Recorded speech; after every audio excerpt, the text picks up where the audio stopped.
아침 하나님께서 주신 말씀은 구약성경 창세기 4장 25절에서 5장 32절의 말씀입니다. 창세기 4장 25절부터 5장 32절까지의 말씀, 우리 4장 25절 26절만 한 목소리로 같이 읽겠습니다. 아담이 다시 자기 아내와 동침하매 그가 아들을 낳아 그의 이름을 셋이라 하였으니 이는 하나님이 내게 가만히 죽인 아들 대신에 다른 씨를 주셨다 하며 셋고 아들을 낳고 그의 이름을 에노스라 하였으며 그때 사람들이 비로소 여호와의 이름을 불렀더라. 아멘.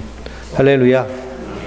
이번 주에는 광고가 좀 많습니다. 주보를 참고하시면요, 성경 연구 모임 계속하고 있고요, 1:1 3공부도 계속하고 있습니다.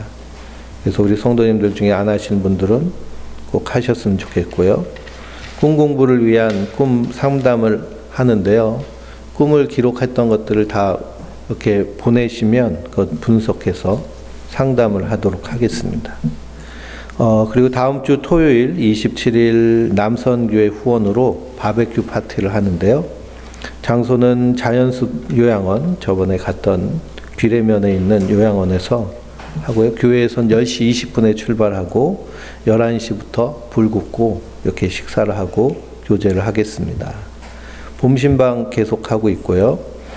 나가사키 순교지 탐방 및 리트릿을 계획했는데요. 그래서 11월 6일부터 9일 이렇게 3박 4일간 하려고 예정 중입니다.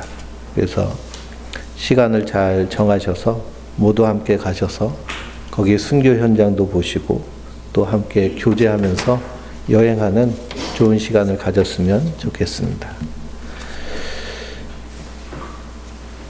우리가 창세기 말씀을 함께 나누고 있습니다. 지난주에 가인이 아벨을 돌로 쳐 죽인 얘기가 나오죠. 하나님께서 가인에게 분명히 경고하십니다. 죄가 너를 원한다 하십니다. 죄가 너를 원한다. 죄는 지금도 권세와 힘을 가지고요, 끊임없이 우리에게 요구합니다. 이것이 죄의 소원입니다.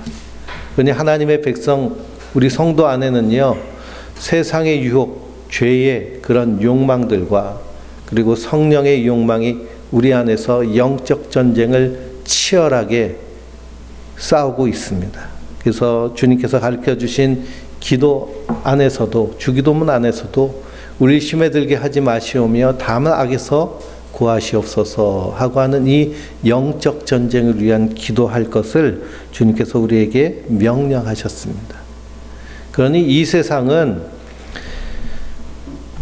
육적으로도 전쟁터이지만요, 영적으로는 더 치열한 전쟁터입니다. 그래서 성도는 깨어있는 자들이 돼야 돼요. 정신을 바짝 차리고 경계하며 이 땅을 사는 자들인 줄 믿습니다. 요즘 뉴스 보기가 참 겁이 나죠.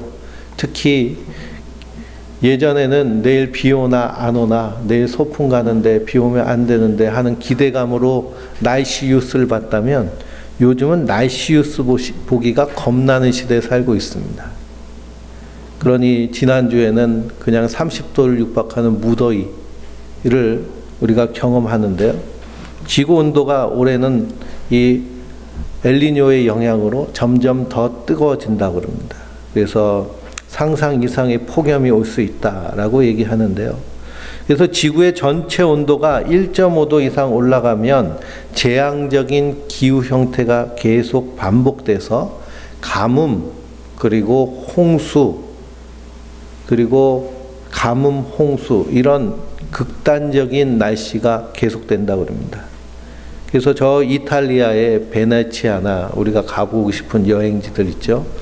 비가 하도 안 와가지고요, 반년이 넘도록 비가 안 와서 그 곤돌라 타고 유람하는 그 수로가 다 말라버렸습니다.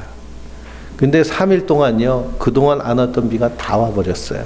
500mm 이상 와가지고, 그래서 도시 전체가 다 물에 잠기고 그리고서는 다 떠내려가고 하는 그런 재난적인 기후 형태가 지금 이루어지고 있습니다. 그래서 5년 전에는 지구가 1.5도 올라갈 확률이 20%라고 얘기했는데요. 5년 후가 된 지금에는 5년 내에 지구가 1.5도 올라갈 확률이 66%라고 얘기합니다. 그러니 사람의 그런 욕심과 욕망으로 기후를 이렇게 망쳐놨는데요. 그것을 제어할 힘이 우리 인간에게는 없다는 것입니다. 그러니 죄가 원하는 대로, 세상이 이끄는 대로, 정욕이 끌리는 대로 살다가 심판받을 인생이 바로 죄인인 우리 인간의 모습입니다. 그래서 가인으로 대표된 이 뱀의 자손, 하나님의 진노 아래 있는 자손들의 모습은 자기 의가 받아들이지 않으니 안색이 변하는 자들이에요. 하나님 앞에서도 안색이 변하며 자기 공로만을 드러내고 하나님의 은혜는 없는 자들. 그러니 자기 스스로 성을 짓고 자기를 보호하기 위해서 혈안이 된 사람들, 이 사람들이 뱀의 자손 가인의 후손들입니다. 그러나 아벨의 후손, 하나님이 불쌍히 여기셔서 택하시고 그리스도의 보배로운 피로 구속하시고 성령으로 인친 자들을 성경은 여인의 후손이라고 말합니다. 내 안에 의로운 것이 하나도 없음을 알고 오직 예수 그리스도의 십자가의 은혜만을 붙잡고 사는 자들이 바로 성도인 여인의 후손이에요. 은혜 안에서 응답하심도 감사, 거절하심도 감사, 고난 가운데 소망을 잃지 않고 인내하며 예수님 가신 그 길을 묵묵히 탄식하며 걸어가는 자들이 우리 성도들인 줄 믿습니다. 그래서 아벨이 드린 제사는 하나님 받으시는 제사인데요. 하나님 받으신 제사는 믿음으로 드린 제사예요. 그럼 아벨의 제사는 어떤 제사이냐? 예수 그리스도를 믿는 믿음으로 하나님 앞에 나와서 드리는 예배, 그 삶을 하나님은 받으시는 줄 믿습니다. 내 수고, 내 의, 내 공로가 아니라 오직 예수님의 십자가의 은혜 안에서. 그러니 우리 성도님들도 그 예수님의 은혜에 감사해서 이 자리에 나와서 하나님께 예배 드린다면 그것이 바로 하나님 받으시는 아벨의 예배인 줄 믿습니다. 그러나 내가 하나님께 잘 보이려고 하나님 앞에 뭔가를 드러내려고 하나님 앞에 나왔다면 우리는 그 마음가짐을 회개해야 될 줄 믿습니다. 우리는 오직 예수님의 십자가의 은혜로 사는 자들이에요. 그래서 우리는 예수님 가신 그 길을 그대로 따라가는 자들. 그러므로 우리가 이 땅을 살면서 몰두해야 될 것이 있습니다. 어디에 몰두해야 될까요? 하나님과의 인격적인 교제에 몰두를 해야 됩니다. 하나님과 인격적인 대화를 하는 기도, 하나님 내게 말씀하시는 그 말씀이 무엇인가, 하나님의 말씀인 성경에 우리가 집중하며 그 말씀이 이끄는 대로 사는 것이 성도들인 줄 믿습니다. 뿐만 아니라 성령께서 내 안에 계신다고 그랬는데요. 그러므로 우리의 내면에서 이루어지는 우리의 속사람을 살피며 우리의 내면을 돌보는 일을 부지런히 해야 될 줄 믿습니다. 그래서 우리가 꿈 공부를 하고요, 꿈 나눔을 하고 꿈 분석을 하는 이유는 무엇이냐 하면 꿈을 통해서 우리의 무의식과 우리의 내면과 우리 내면 깊이에 있는 우리 자신의 원래의 모습인 그 셀프를 만날 수 있기 때문입니다.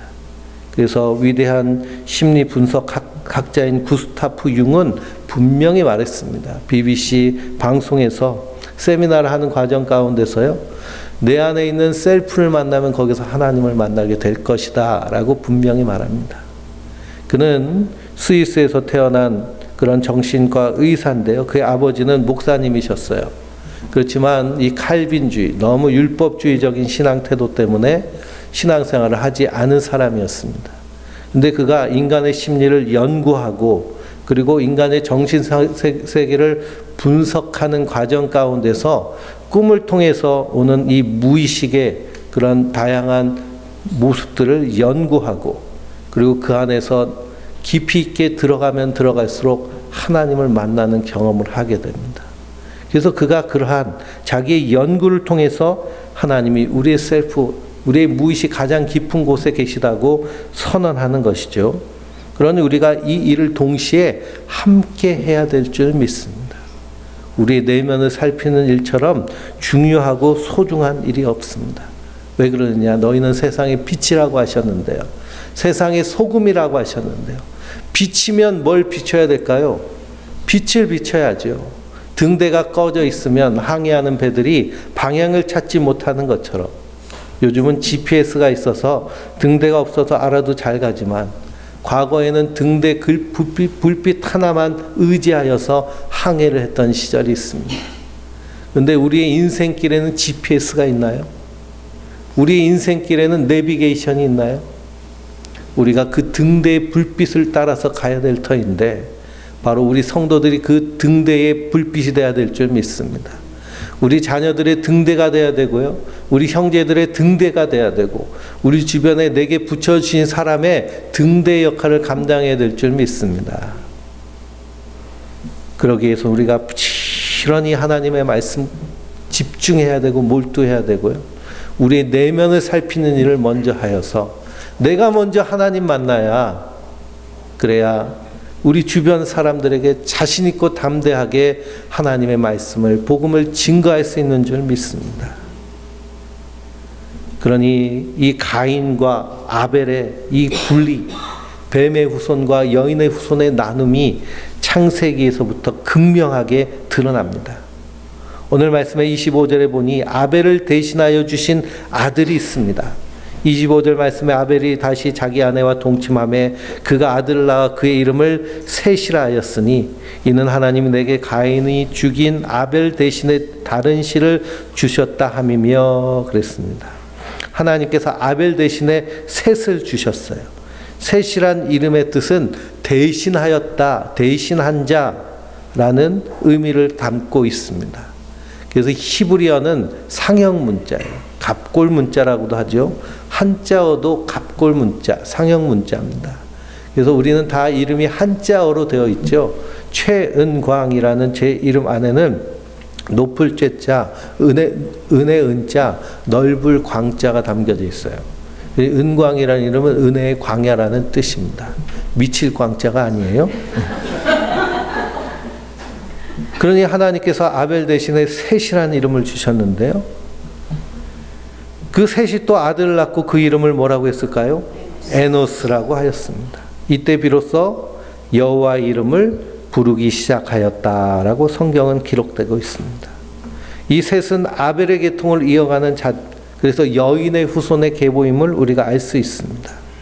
근데 이 에노스가 여호와의 이름을 부르기 시작했는데요. 이 에노스의 이름에는 무슨 뜻이 담겨져 있느냐면 연약한 사람.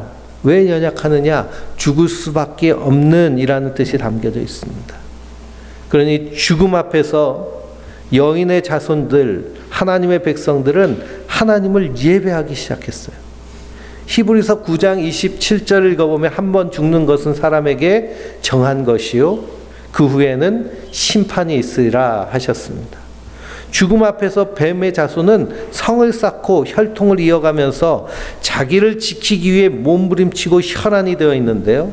여인의 자손 하나님의 백성은 하나님 앞에 나와서 엎드리는 줄 믿습니다.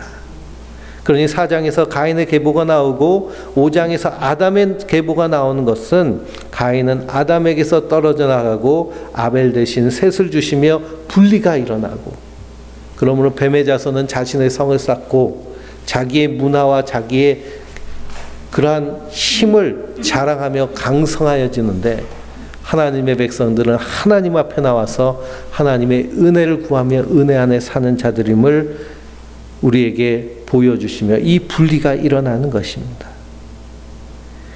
아담의 계보가 소개되고 그리고 우리가 이 5장을 쭉 읽어보면 그들의 나이가 상세하게 기록되어 있습니다.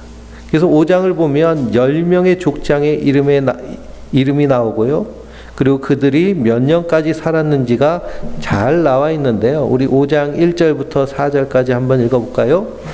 이것은 아담의 계보를 적은 책이니라. 하나님의 사람을 창조하실 때 하나님의 모양대로 지으시되 남자와 여자를 창조하셨고 그들이 창조되던 날에 하나님이 그들에게 복을 주시고 그들의 이름을 사람이라 이끌으셨더라. 아담은 130세에 자기의 모양 곧 자기의 형상과 같은 아들을 낳아 이름을 셋이라 하였고 아담은 셋을 낳은 후 800년을 지내며 자녀를 낳았으며 그는 930세를 살고 죽었더라. 아멘. 그러니 아담의 계보를 쭉 읽어보면 사람들이 1000년은 못 넘었어도 1000년 가까이 살았습니다. 그래서 이렇게 오래 살 수 있는 것에 대한 다양한 의견과 견해가 있습니다. 그 당시에는 환경오염이 되지 않았다.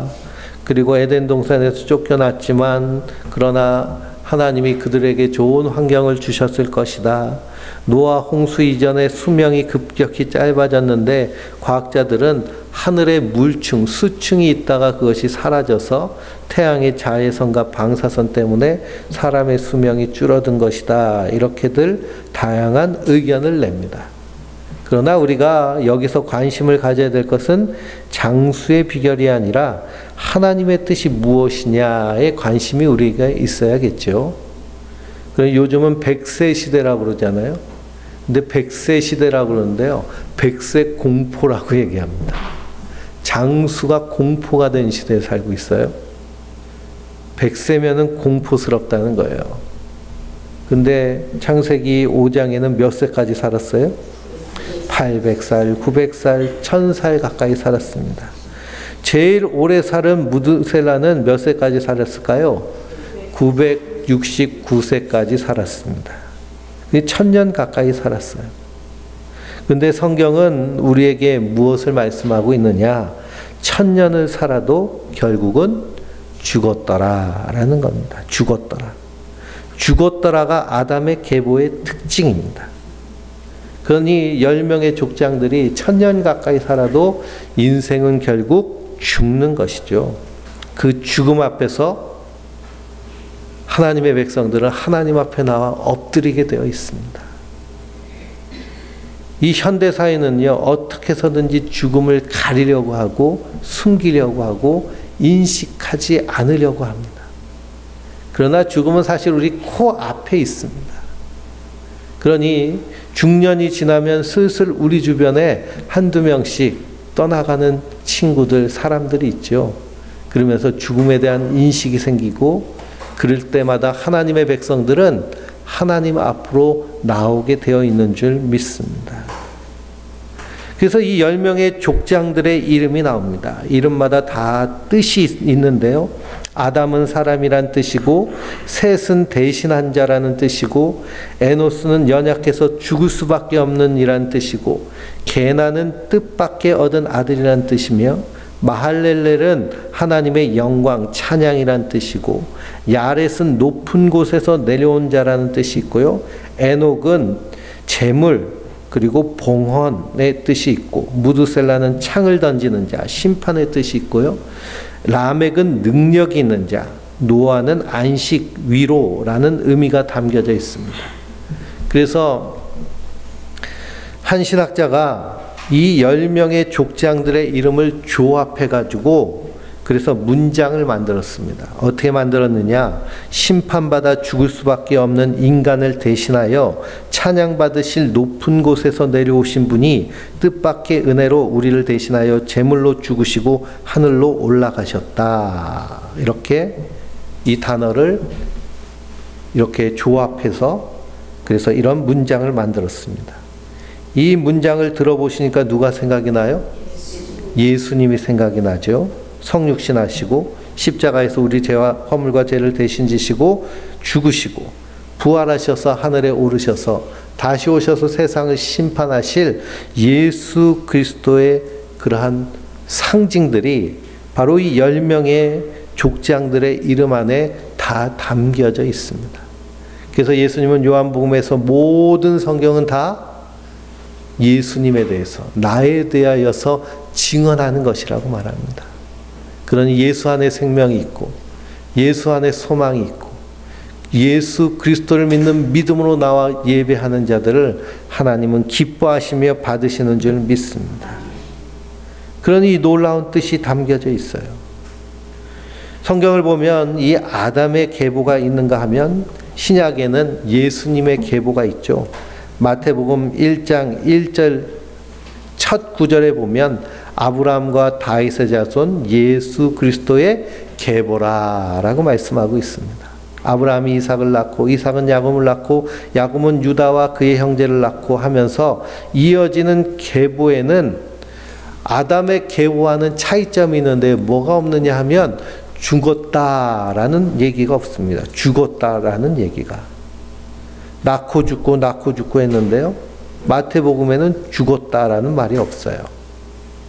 역사적으로는 죽었는데요. 근데 왜 죽었다는 말이 없을까요? 그리스도 안에서 하나님의 언약 안에 있는 자들은 역사적으로는 죽었지만 언약 안에서는 영생으로 옮겨진 줄 믿습니다. 그래서 예수님은 잔다라고 얘기해요. 내 친구 나사로가 잔다. 그러니 죽었다라는 말은 없고 나았다라는 말만 있습니다. 그러니까 그리스도 예수 안에서 사망이 왕노릇 할 수 없음을 보여주시는 것이고요. 하나님의 약속 안에 있기 때문에 사망 권세가 어떻게 할 수 없는 새로운 계보를 보여주시는 줄 믿습니다. 그러니 하나님의 약속 안에 있는 자들이 누굴까요? 바로 우리 성도들인 줄 믿습니다. 이 죽음의 계보에서 아담의 계보에서 죽었다라는 그런 이야기가 없는 사람이 딱 한 명 있습니다. 그 사람이 누구냐 하면 바로 에녹입니다. 죽음을 이기는 권세가 아담의 후손 가운데도 한 사람이 있음을 우리에게 보여주고 있습니다. 에녹은 예외가 되었는데요. 음부의 권세를 이기는 힘이 있다는 것을 창세기로부터 우리에게 이미 보여주고 계시는 거예요. 죽음을 보지 않고 하나님께서 데려간 에녹.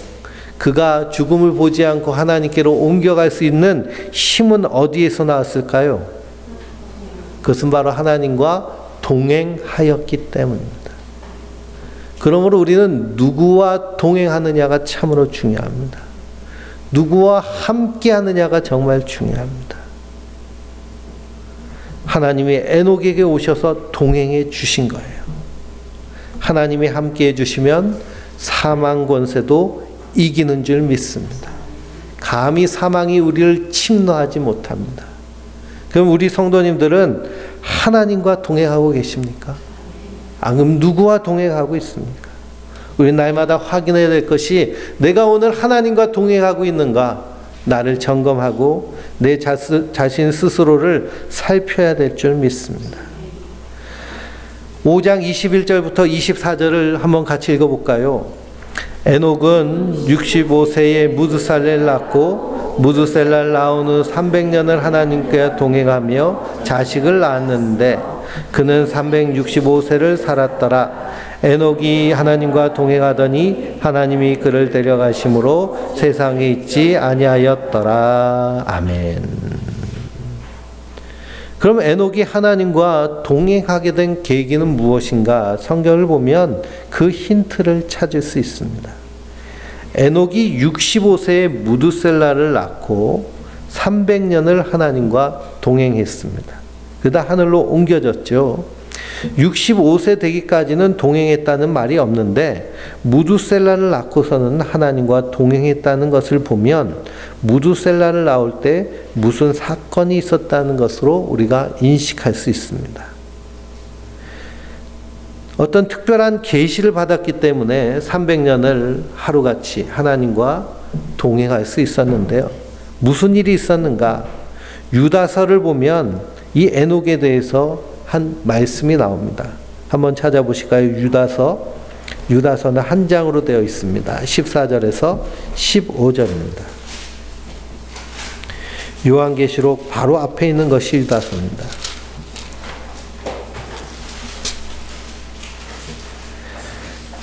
14절, 15절입니다. 398페이지에 있는 말씀.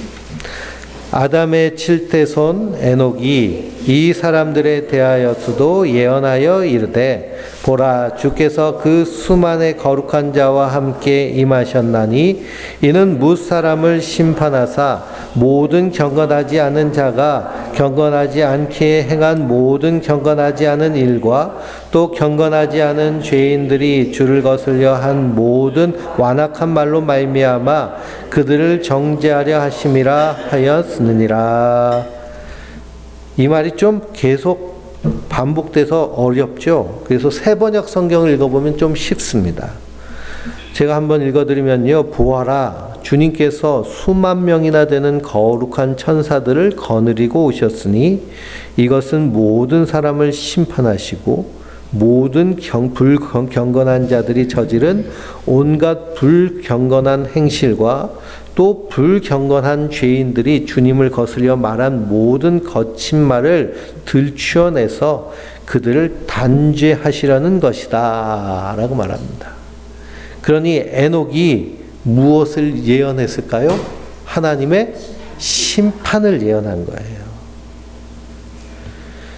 그래서 에녹은 65세에 무두셀라를 낳았는데요. 이름을 무두셀라라고 지었습니다.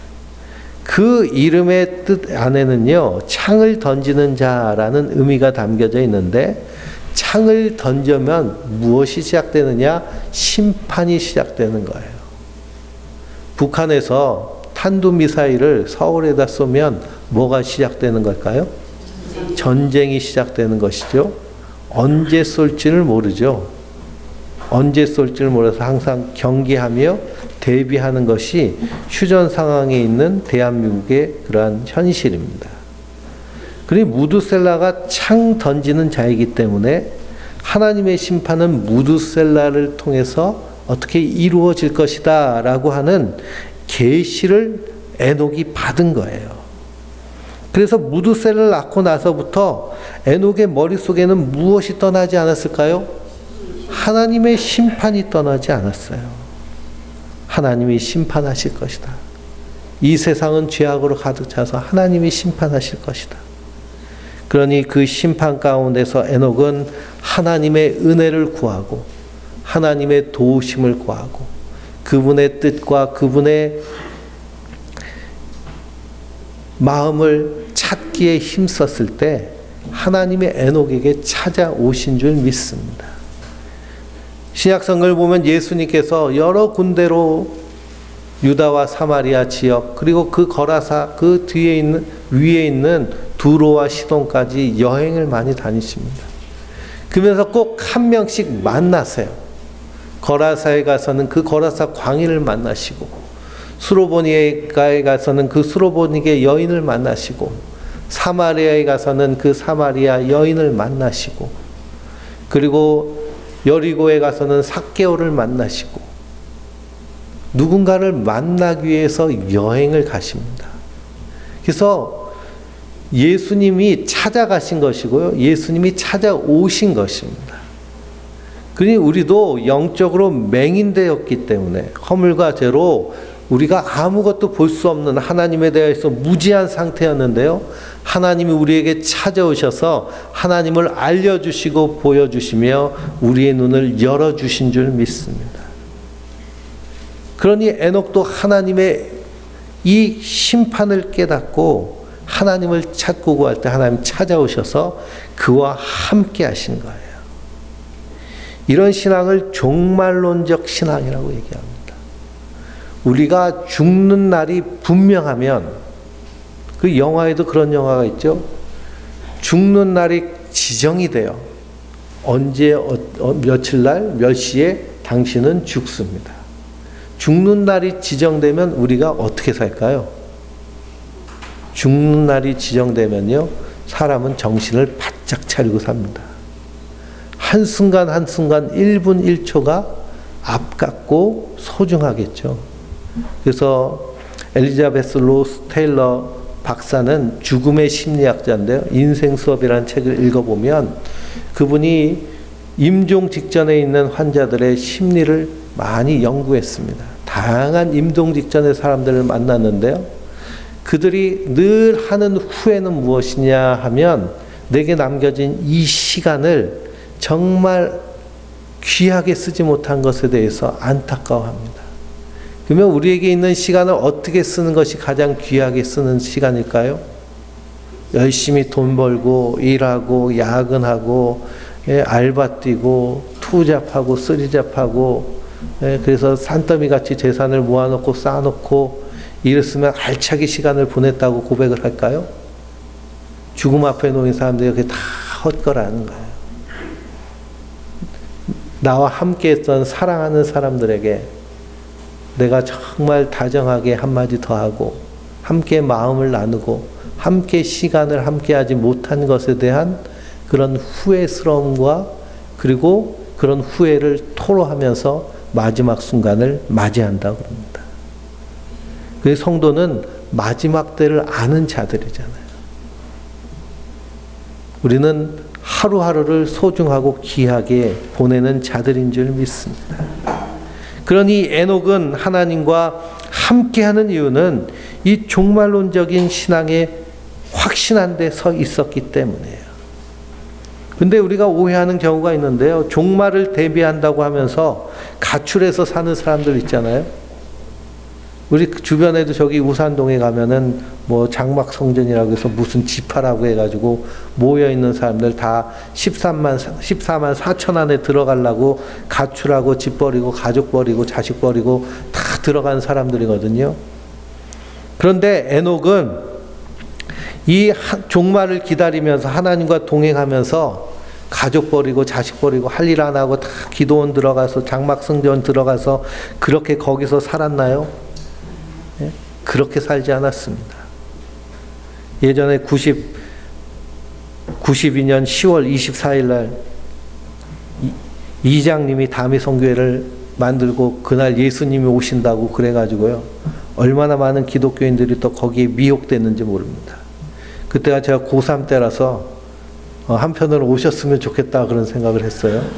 그러면은 시험 안 보고 대학 떨어지면 가슴 아플 텐데 안 떨어져도 되겠구나 그렇게 생각을 했는데, 그러니 어떤 장로님은 하던 사업도 다 정리해가지고 헐값에 팔아넘기고 거기다 다 헌금하고 들어갔어요. 그 딸은 홍익대학교 다녔는데요. 학교 그냥 자퇴하고 이제 뭐 하늘나라 올라갈 건데 학교 뭘로 다녀 그러고서는 거기 들어가더라고요. 그러더니 오진 않으십니다.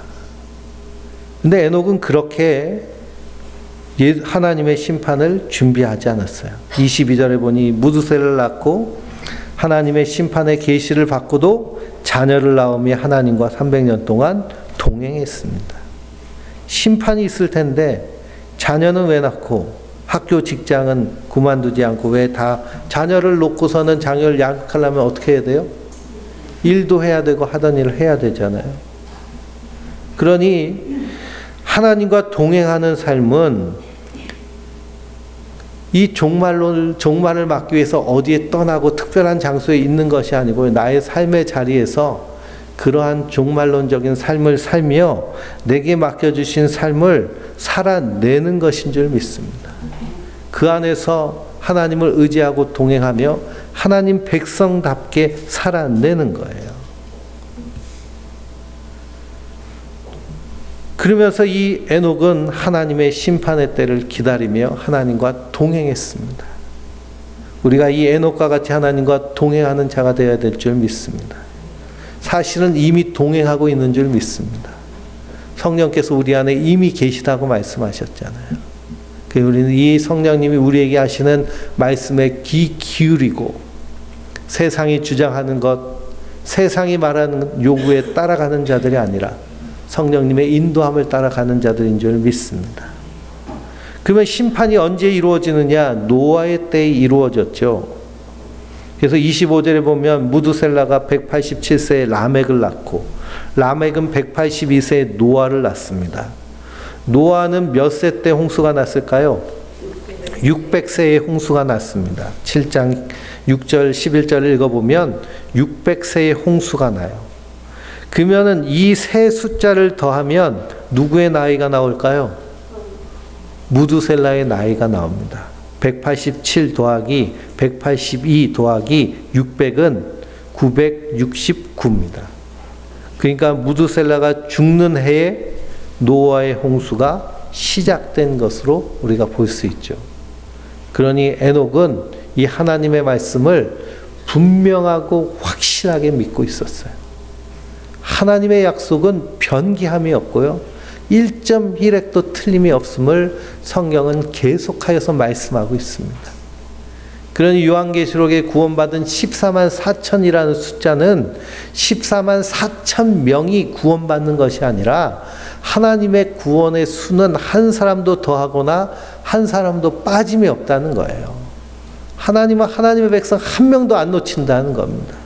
하나님이 꼭 붙잡고 멱살이라도 잡아서 하나님 나라로 끌고 가시겠다는 거예요.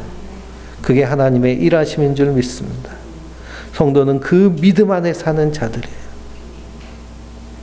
그러니 노아의 이름은 안식이라는 이름인데요. 쉼을 주신다는 이름인데요. 무엇을 통해서 하나님의 백성들에게 안식을 주시나요? 세상을 심판하시는 이 심판을 통해서 안식을 주십니다. 근데 우리에게도 무엇이 예비되어 있어요?